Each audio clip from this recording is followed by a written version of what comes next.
नेतृत्व गेली 4 ते 5 वर्ष झालं पूर्ण महाराष्ट्राच्या तरुणांवर आणि सगळ्याच समाजातल्या घटकांवर मनावर अधिराज्य करणारे नेते कर्जत जामखेडचे युवा आमदार माननीय रोहितदादा पवार यांच्यावर गेल्या काही दिवसापासून सूडबुद्धीने कारवाई सुरू आहे।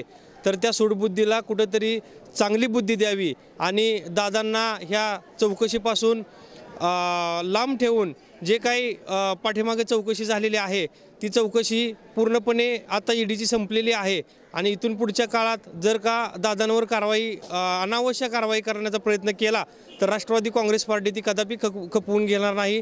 यापुढे येत्या काळात ह्याच्यापेक्षा तीव्र आंदोलनं केली जातील या ठिकाणी इशारा देतो।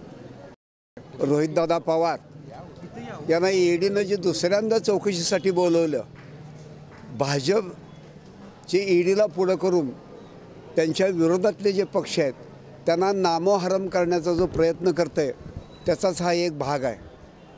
भाजप जनमानसात अजिबात नाही, जनमानसात राष्ट्रवादी काँग्रेस शिवसेना ही सगळी आहे। यांना नामोहरण करण्यासाठी म्हणून भाजप आमच्या प्रमुख नेत्यांच्या मागे ईडीच्या मार्फत लागलं आहे आणि रोहितदादांना आज दुसऱ्यांदा ईडीच्या चौकशीसाठी बोलवलं। त्या दिवशी 8 तास चौकशी केली आहे।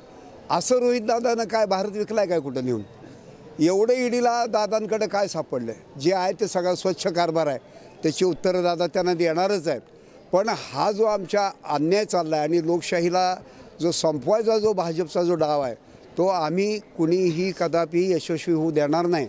आम्ही सगळेजण रोहितदादांच्या पाठीमागं खंबीरपणे उभा आहेत आणि आमच्या पाठीमागं त्रिलोक्याचा जो मालक आहे तो प्रत्यक्ष पांडुरंग उभा आहे। त्याच्यामुळे ह्या भाजपला या चंद्रभागेमध्ये बुडवल्याशिवाय आम्ही कधीही गप्प बसणार नाही आणि पांडुरंगानं आम्हाला ते बळ द्यावं एवढे पांडुरंग चरणी प्रार्थना करतो।